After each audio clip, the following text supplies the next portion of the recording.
They thought no one would come until Earth's most powerful armada emerged. Part 1. The bright emergency lights flashed red across the walls of the control room. Abigail Wright pressed her hand against the glass window and looked out at the stars. She was the commander of Hawking 7, a research station on Proxima Centauri, the first human colony outside the solar system. Right now, she wished she was anywhere else. "How many ships?" she asked, her voice steady despite her fear. 17 large vessels, Commander," said Jeff Porter, the young man at the sensor station. His hands shook as he worked the controls. "They match no known design. They're not human." Abigail nodded slowly. The scientists and colonists had always known this day might come. First contact, but not like this, not with massive warships appearing without warning. "Get me a channel to Earth," she ordered. "I'm trying," said Olivia Reed, the communications officer.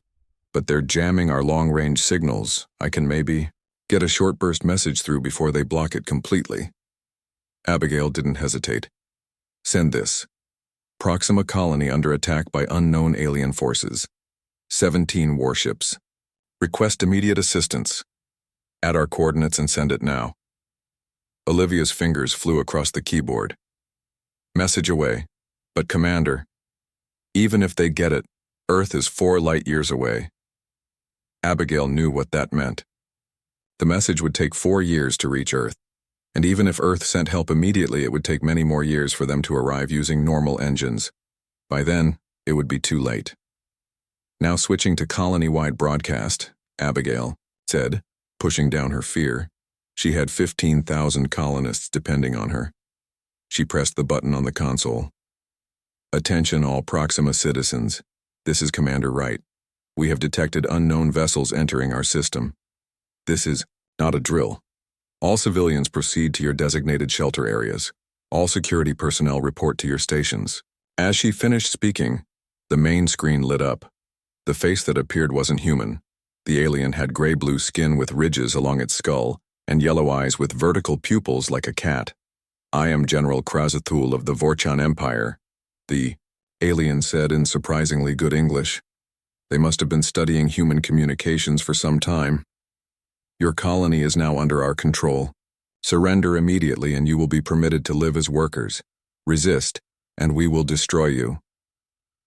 Frank Miller, the colony's governor, stepped forward. He was an older man with a calm manner that had helped him lead the colony for 7 years. "This is Governor Miller. We are a peaceful research colony. We have no quarrel with your people. Perhaps we can discuss—" "There is nothing to discuss," interrupted Krazathul.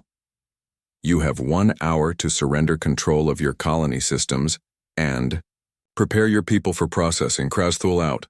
The screen went dark. "Processing?" asked Jeff, his face pale. "What does that mean?" "Nothing good," Abigail said. She turned to her security chief, a former military officer named Sam Carter. "Sam, what are our options?" Sam ran a hand through his short brown hair.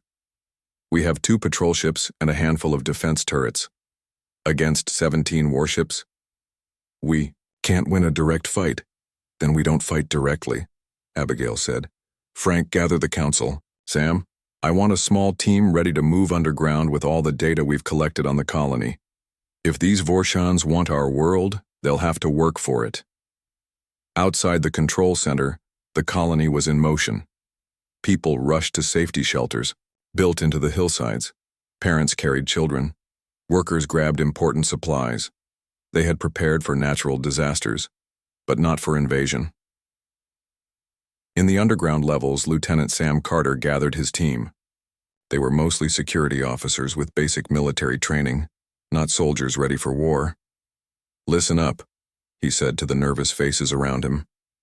"We don't know much about these aliens, but we know they're not friendly. Governor Miller will try to negotiate, but we need to prepare for the worst." "What can we do against warships?" asked Maria Lopez, a security officer who had joined the colony just 6 months ago. Sam opened a large case and revealed a collection of weapons. "We can make them regret landing here, we can gather intelligence, and most importantly, we can survive until help arrives." No one mentioned the obvious. That help might never come. Above the colony, the alien ships moved into position. Their dark hulls blocked the light from Proxima Centauri, casting shadows over the human settlement. In the governor's office, Frank Miller met with the colony council. The room was designed to be welcoming, with windows overlooking the main plaza. Now the plaza was empty, and the alien ships visible in the sky made the room feel small and vulnerable. "We have to buy time," Frank said to the 12 council members. "Commander Wright has sent a distress signal to Earth." "Earth won't get the message for 4 years," said Howard Green, the head of agriculture, "and they have no way to reach us quickly." "We don't know what Earth might have developed since we left," Frank replied. "The colony was established 10 years ago. Technology advances." "Not that fast," said Diana Nelson, the head of medicine. "We need to think about our people now." Frank looked at the faces around him. They were scientists, teachers, engineers, not diplomats trained to handle first contact with a hostile species. "I'll speak to their general again," he decided. "Try to understand what they want. Maybe we can negotiate better terms." As Frank prepared for his next conversation with Krazithul, Sam Carter and his team moved through maintenance tunnels beneath the colony. They carried supplies, weapons, and communication equipment. "The northern mountains have cave systems," Sam told his team as they moved. "We can establish a base there, outside their immediate sensor range." "And then what?" asked Ryan Baker, a young security officer. "Then we watch, we learn, and we hit them where it hurts," Sam replied. "This is our home. We won't give it up without a fight." In the research lab, Dr. Nancy Howard quickly copied important files. As the colony's lead xenobiologist, she had been studying Proxima's native life forms. Now she faced actual aliens, but not in the way she had hoped. "Are you getting this?" she asked her assistant, Ben Kelly, who was downloading data to portable drives. "Almost done," Ben said. "But I don't understand why we're doing this if they're just going to take over anyway." Nancy's face was determined. "Because knowledge is power, and because someone will need to know what happened here." When the hour was almost up, Frank Miller stood alone in the colony's main square. Behind him, the colony's administrative building rose 5 stories high, the tallest structure they had built on this new world. Above him, the alien ships hung like dark clouds. A beam of light appeared, and 3 Vorchan soldiers materialized in front of him. They were tall, muscular, and carried weapons unlike anything Frank had seen before. Behind them stood General Krazthul. "I am prepared to discuss terms," Frank said, keeping his voice steady. The alien general made a sound that might have been laughter. "There are no terms to discuss, only orders for you to follow." "Our people have rights," Frank began. "Rights?" interrupted Krazithul. "You have no rights. No one is coming to help you. Earth is too far away. You are alone. And now, you belong to the Vorchan Empire." What the general didn't know was that Commander Wright's message was already traveling through space toward Earth. 4 light years away, humanity was about to receive a call for help that would change everything. They thought no one would come, until Earth's most powerful armada emerged. Part 2. 4 years passed. The distress signal from Proxima Centauri traveled through the emptiness of space, carrying the desperate plea for help from the human colony. On Earth, in the underground headquarters of the United Earth Defense Council, Admiral Elena Diaz walked into the large meeting room. The walls were lined with screens showing maps of Earth and the surrounding space. 20 council members sat around a U-shaped table, talking in low voices. "Silence, please," said Council President William Stone. He was an older man with white hair and a serious face. "Admiral Diaz has urgent news." Elena stepped forward. She wore the dark blue uniform of Earth's Space Force, with gold stars on her shoulders showing her high rank. 3 days ago, our deep space listening post received this message, she said. She pressed a button on her tablet. A voice filled the room, broken by static. "Proxima colony under attack by unknown alien forces. 17 warships request immediate assistance." The room fell silent. Everyone knew what this meant. Humans beyond Earth were in danger. "The message is 4 years old," Elena continued. "By now the colony has either fought off these aliens Archie didn't need to finish. Everyone understood the other possibility. What can we do? Asked Maria Chen, the representative from Asia. Proxima is 4 light-years away.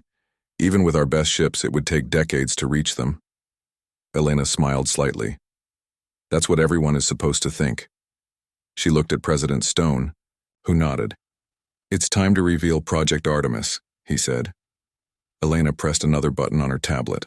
The main screen showed an image of a massive starship under construction in orbit around Mars. For the past 10 years, Earth has been secretly building a fleet, Elena explained. Ships with engines that can travel at near light speed. We could reach Proxima in just 6 months. Surprised voices filled the room. This was technology no one had thought possible. Why keep this secret? Asked Carlos Rodriguez, the South American representative. Because we've always known this day might come, Elena said. First contact with a hostile alien species. We needed to be ready, but we also needed the element of surprise. President Stone stood up. We must vote. Do we send our fleet to Proxima? Do we reveal our true strength to whoever these aliens are? The vote took less than a minute. It was unanimous. Earth would go to war. 3 days later, Admiral John Hernandez stood on the bridge of the EDS Valiant, the flagship of Earth's first strike fleet. Through the large viewport, he could see 34 other ships forming up in Earth orbit. Each one was armed with weapons more powerful than anything humans had publicly acknowledged having. Admiral, all ships report ready, said his first officer, Commander Beth Wilson. John nodded. He was tall and serious, with gray at his temples, and eyes that had seen many battles on Earth. But this would be different. This would be humanity's first war among the stars. Send to all ships, he ordered. Prepare for departure. On Earth, in the Defense Intelligence Agency headquarters, Director Patricia Baker reviewed the files on her screen. Her job was to gather all possible information about these Vorchons who had attacked the colony. What do we know? She asked the analyst sitting across from her desk. Not much, admitted Agent Calvin Rogers. He was younger than Patricia, but his eyes looked older. 3 years ago, he had gone undercover on a mission that had brought him into brief contact with alien ships near Tau Ceti. I managed to access some of their systems, Calvin explained. They call themselves the Vorchon Empire. They target developing worlds, especially colonies far from their homeworlds. They've conquered at least 17 other species.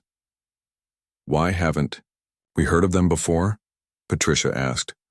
They stay away from species that might pose a threat.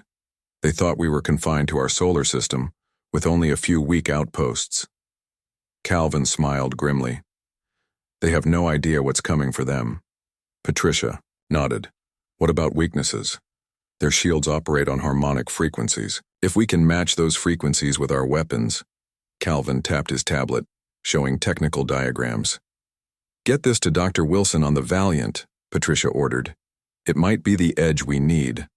On the science vessel EDS Discovery, Dr. Kyle, Wilson received the data from Earth. He was the fleet's leading expert on weapons development, a quiet man who preferred labs to people.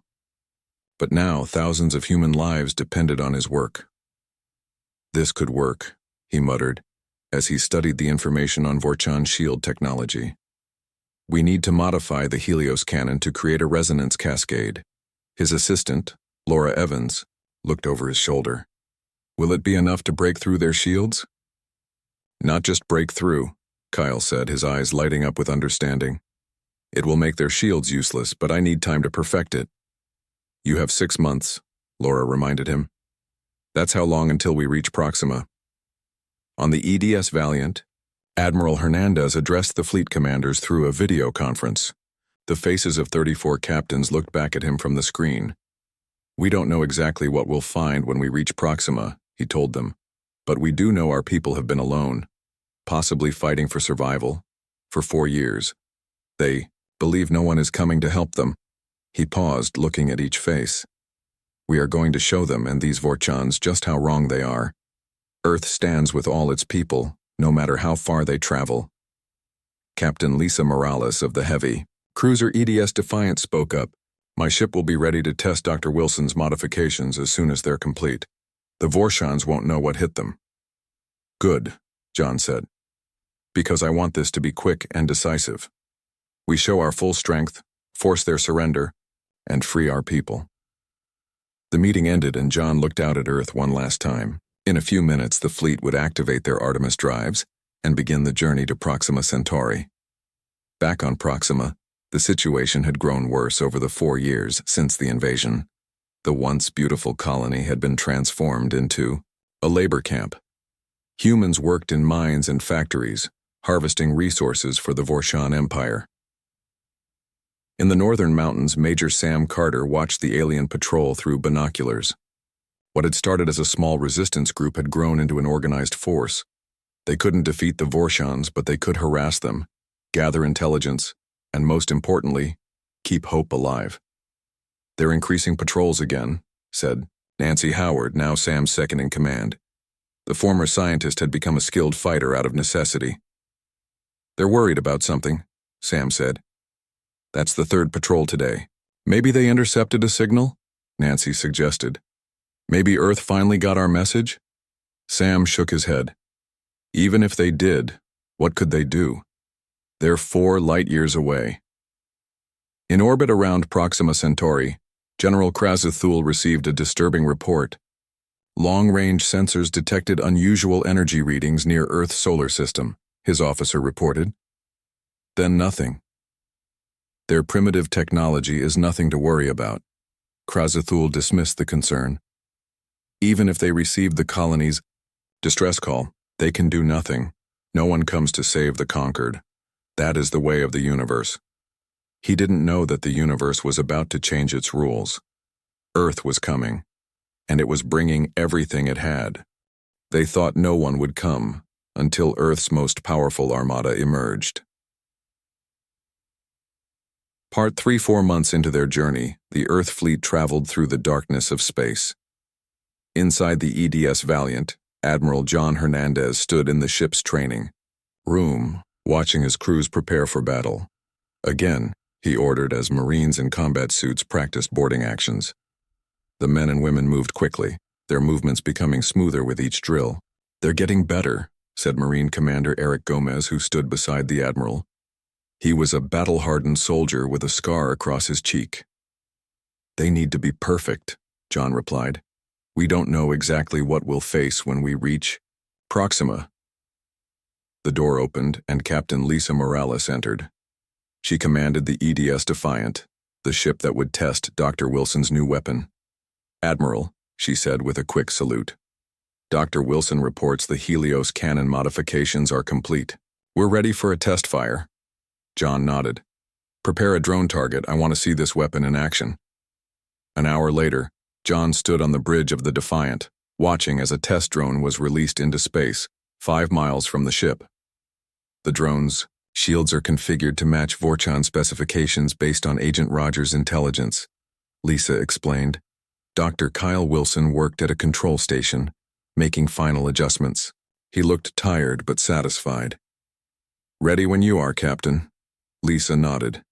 Target locked. Fire when ready. Kyle pressed a button.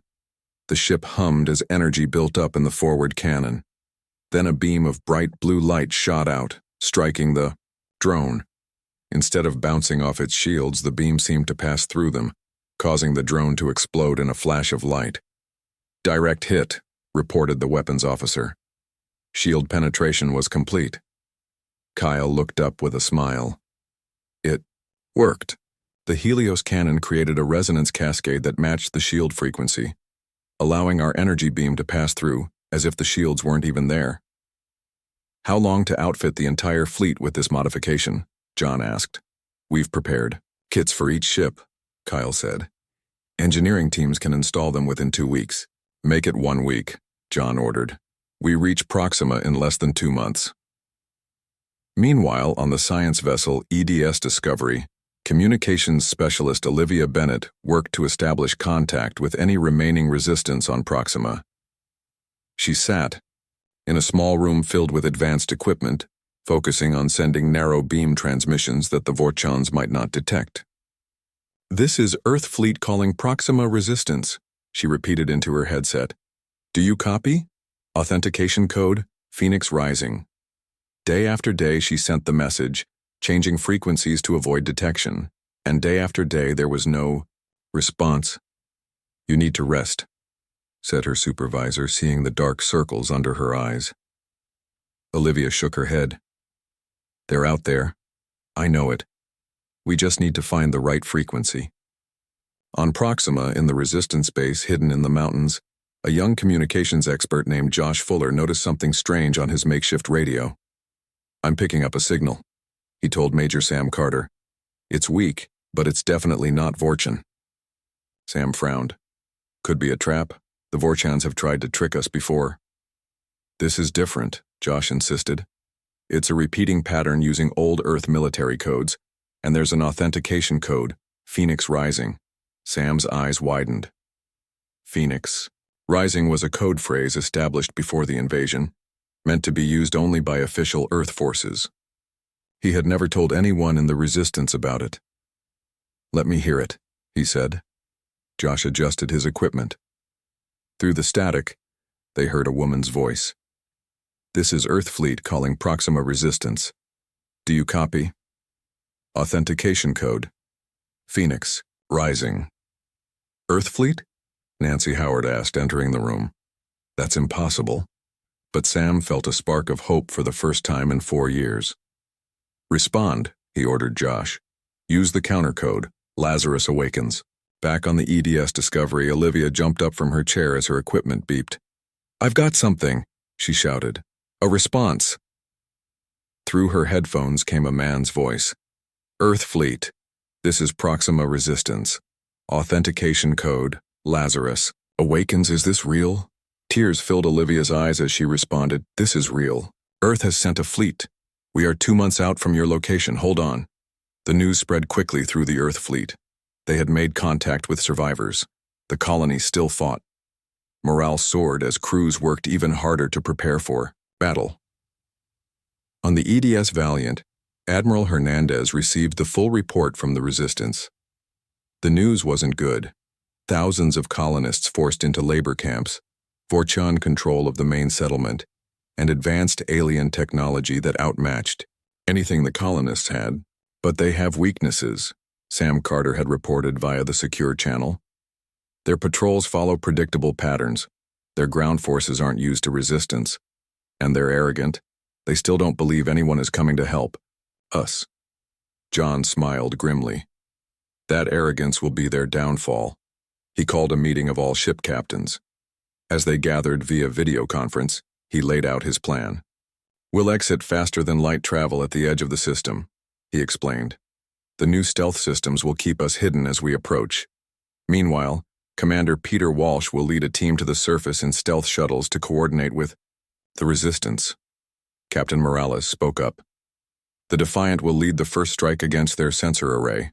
Once it's down, the rest of the fleet can move in. What about the colonists in the labor camps? Asked Captain Ryan Jones of the EDS Horizon.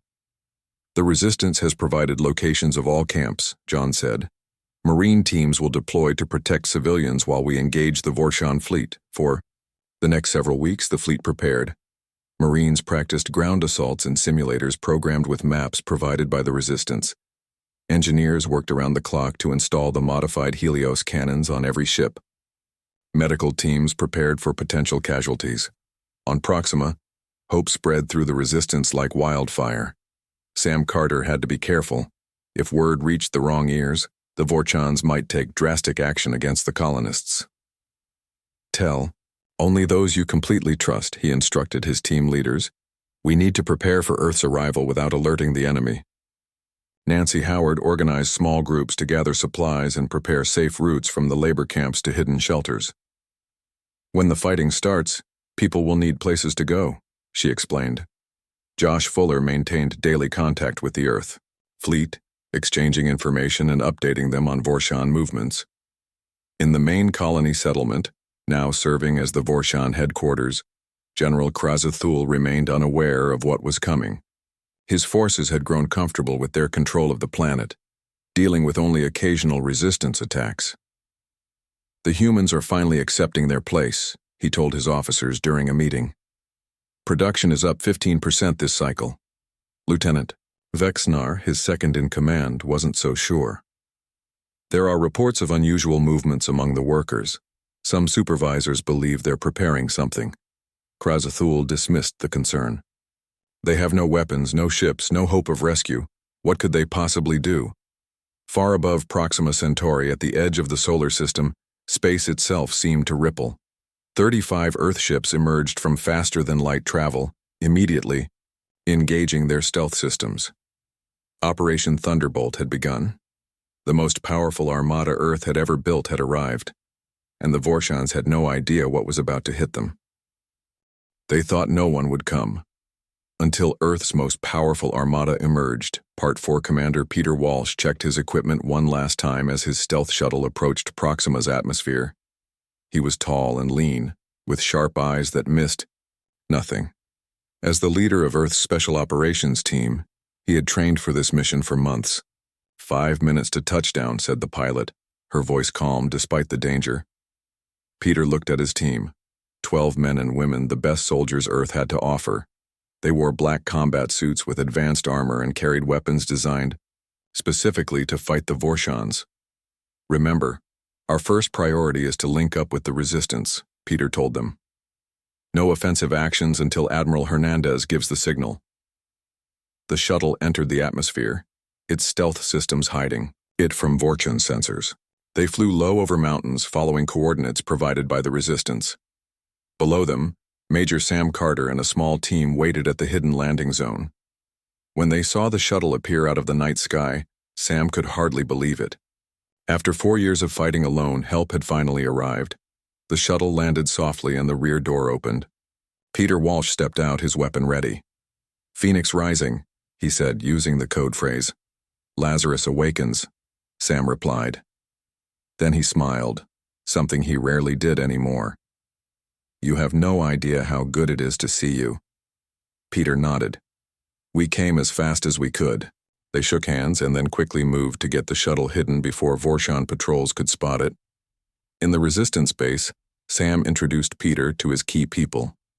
Nancy Howard, who led their intelligence operations, Josh Fuller, their communications expert, and Maria Lopez, who coordinated their fighters. "We have about 200 fighters," Sam explained, "plus maybe 1,000 colonists who can help when the time comes." Peter nodded. "We've brought weapons for them." He opened a large case to reveal compact rifles and other equipment. "These pulse rifles can penetrate Vorchan armor." "When does the main attack begin?" Nancy asked. 48 hours, Peter replied. "The fleet is moving into position now. We need to be ready when they strike." Above the planet, the Earth fleet moved silently through space, their stealth systems hiding them from Vorshan sensors.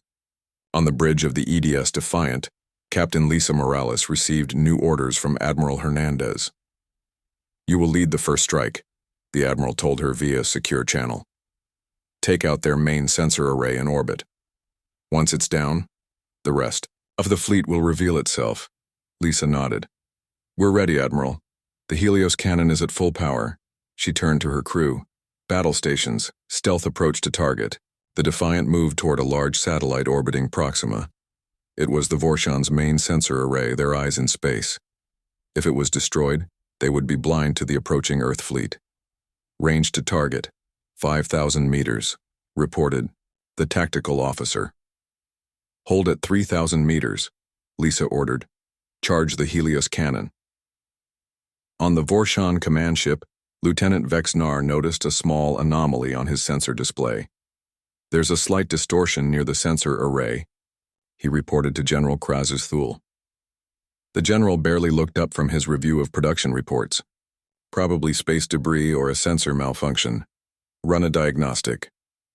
"Yes, General," Vexnar replied, though he wasn't convinced. There had been too many small anomalies lately. On the Defiant, the weapons officer reported, "Helios cannon charged and ready." Lisa took a deep breath. Once they fired, there would be no going back. This would be the first shot in humanity's first interstellar war. "Target locked," she said. Fire. The Helios cannon released a beam of energy that struck the Vorchan sensor array. As they had hoped, the beam passed through the shields as if they weren't there. The array exploded in a brilliant flash. Direct hit, the tactical officer reported. Target destroyed. Lisa opened a channel to the Valiant. Admiral, Phase 1 complete. The enemy is blind. On the Valiant, Admiral Hernandez gave the order all of Earth's ships had been waiting for. All vessels, disengage stealth systems, move to attack positions, launch fighters. Across space, 35 Earth warships suddenly appeared on Vorchan sensors. Fighter craft poured from their hangar bays, hundreds of them forming attack squadrons. On the Vorchan command ship, alarms blared. Vexnar stared at his display in shock. General, multiple ships have appeared. They're everywhere. Krazathul rushed to the command center, his eyes widening as he saw the tactical display. Impossible. Where did they come from? They appear to be Earthships, Vexnar reported. 35 large vessels and hundreds of smaller craft. Earthships? How? Krazathul couldn't believe what he was seeing.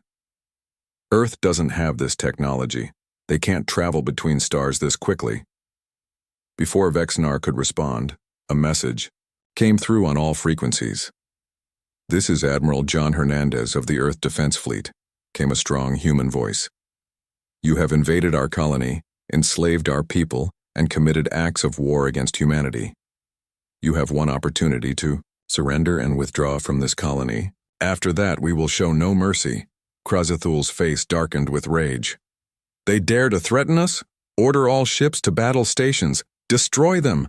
The Vorchan fleet, 17 ships strong, moved to engage the Earth fleet.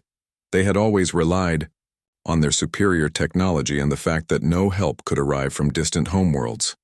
Now, they faced an enemy that had broken all the rules. Wing Commander Nicole Garcia led the first fighter squadron from the Valiant. Her voice was steady as she gave orders to her pilots. Blue Squadron, follow me. Target their weapon systems. Remember your training. Their shields can't stop our new weapons. 60 Earth fighters swooped toward the Vorchan ships, firing precisely at weapon emplacements. The Vorchan crews were shocked as their shields failed to stop the human weapons. On the ground, Peter Walsh received the signal that the space battle had begun. He turned to Sam Carter. It's time. Let's free your people. Sam nodded and activated his radio. All resistance teams execute Operation Freedom. I repeat, execute Operation Freedom. Across the colony, hidden resistance fighters emerged from their hiding places. Armed with earth weapons, they targeted Vorchan guards at the labor camps. In the main colony settlement, Governor Frank Miller heard the distant sounds of fighting. For 4 years, he had worked with the Vorchans, trying to protect his people, as best he could from within the system. Some called him a collaborator, but he had secretly passed information to the resistance whenever possible. Now, as guards rushed past his office, he opened a hidden compartment in his desk and removed a small radio, one the resistance had smuggled to him months ago. This is Governor Miller, he said into it. What's happening? Sam's voice came back, filled with emotion. Frank, Earth is here. The fleet came. We're fighting back. Frank closed his eyes, overwhelmed. Then he straightened his shoulders and said, Tell me what you need me to do. In orbit, the battle raged. The Vorchan ships fought hard, but they were outmatched by Earth's superior numbers and the devastating effect of the Helios cannons. Ship after ship lost shields and weapons. On the Vorchan command ship, General Krazathul watched in growing horror as his fleet was systematically disabled. Not destroyed, the humans were being precise, targeting weapons and engines, but avoiding total destruction when possible. How is this happening? He demanded. How did they develop such technology? Lieutenant Vexnar had no answer. Like all Vorchans, he had believed the propaganda that they were superior to all other species. Now that belief was being shattered before his eyes. A massive explosion rocked their ship as the EDS Valiant fired directly at their bridge. Damage reports flooded in from all decks. General, Vexnar said quietly, we should consider the human Admiral's offer. Krazathul stared at him in disbelief. Surrender? To humans. Another explosion hit, closer this time. The Vorchan Empire was about to learn a painful lesson. Never underestimate humans, and never, ever believe they will abandon their own. They thought no one would come, until Earth's most powerful armada emerged. Part 5 General Krazathul stood on the damaged bridge of his command ship. Smoke filled the air, and warning alarms blared all around him. On the main screen, he could see his once proud fleet in ruins.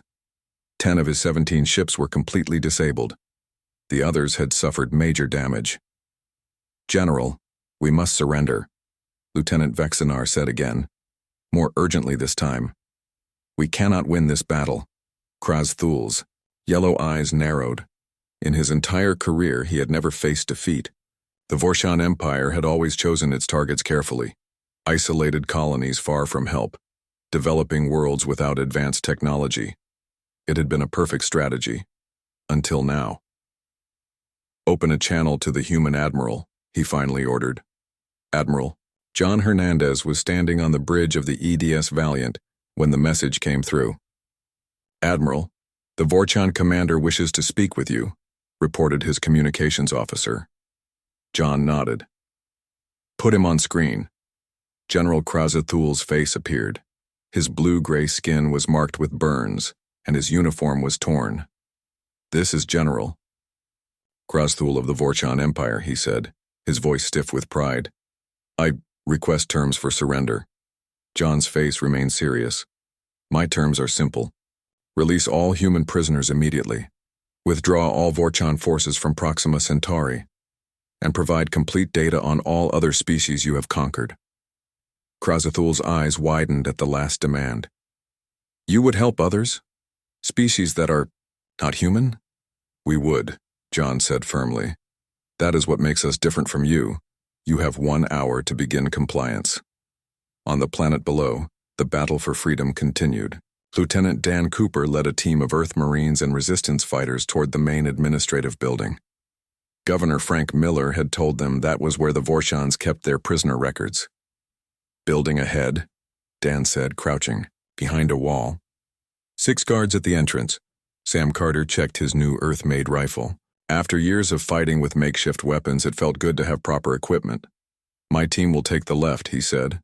"You take the right." Dan nodded. "On my mark, 3, 2, 1, go." They moved swiftly, their weapons firing with precision. The Vorchan guards fell before they could raise the alarm. "Clear," Dan called. They rushed into the building. Most of the Vorchan staff had fled when the fighting started. Those who remained surrendered quickly. In the control room, Frank Miller was waiting for them. He had locked himself inside when the attack began. "Frank," Sam called out. "Are you okay?" The governor looked tired but determined. "I'm fine, and I've locked down the prisoner database so they can't delete it." "Good work," Dan said. "We need to find where they're keeping everyone and get them to safety." Frank nodded and moved to a computer terminal. "The main labor camps are here, here, and here," he said, pointing to locations on a map. "But they also have a high-security facility for people they consider dangerous. That's where they'll be keeping our leaders," Sam realized. "We need to get there fast." In orbit, the Earth fleet had surrounded the remaining Vorchan ships. Captain Lisa Morales led a boarding party onto the Vorchan flagship. They moved through, the corridors securing each section. "Bridge ahead," reported her second-in-command. Lisa nodded. "Remember, we want prisoners, not casualties. These aliens need to stand trial for what they've done." They burst onto the bridge. General Krazathul and his officers stood with their hands raised. "General Krazathul," Lisa said, "by order of Admiral Hernandez, you are under arrest for crimes against humanity." The general's eyes burned with hatred, but he said nothing as Earth soldiers placed restraints on him. Lisa activated her communicator. "Admiral, we have secured the enemy flagship and captured their commander." "Well done, Captain," John replied. "Bring him to the Valiant." On the planet's surface, Earth shuttles landed at the labor camps. Medical teams rushed to help colonists who had suffered for years under Vorshan rule. Many were thin and weak from hard labor and poor food. Dr. Susan White, the fleet's chief medical officer, moved among the freed prisoners, organizing care for the most serious cases. "Get these people to the medical transports," she ordered her team. "Priority for children and the elderly." A young boy looked up at her with wide eyes. "Are you really from Earth?" he asked. Susan smiled gently as she scanned him for injuries. "Yes, we are, and we've come to take you home." "But Earth is so far away," the boy said. "How did you get here so fast?" "We found a way," Susan told him, "because that's what humans do when our people need us." At the high-security facility, Sam Carter and Dan Cooper's team fought their way through heavy Vorshan resistance. These guards weren't surrendering. They knew what would happen if the humans discovered what they had done to their important prisoners. "Last room," Dan called as they reached the end of a long corridor. Sam blasted the door lock and they rushed inside. What they found made them stop in shock. Dozens of humans were in stasis pods, including many of the colony's original leaders. "They kept them alive," Sam said, checking the controls.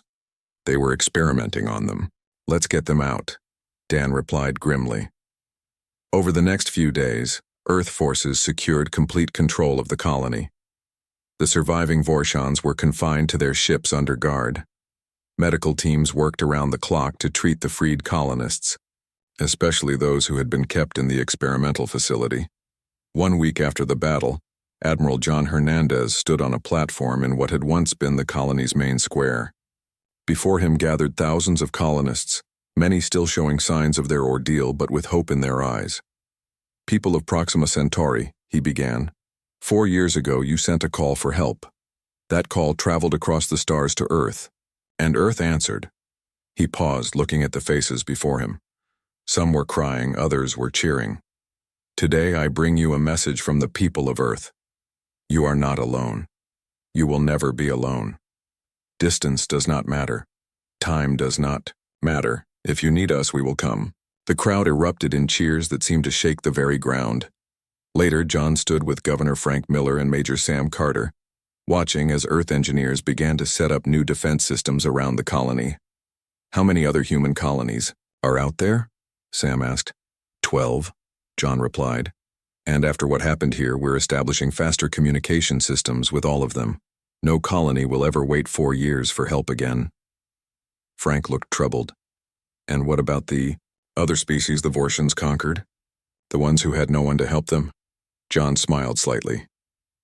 "That's our next mission.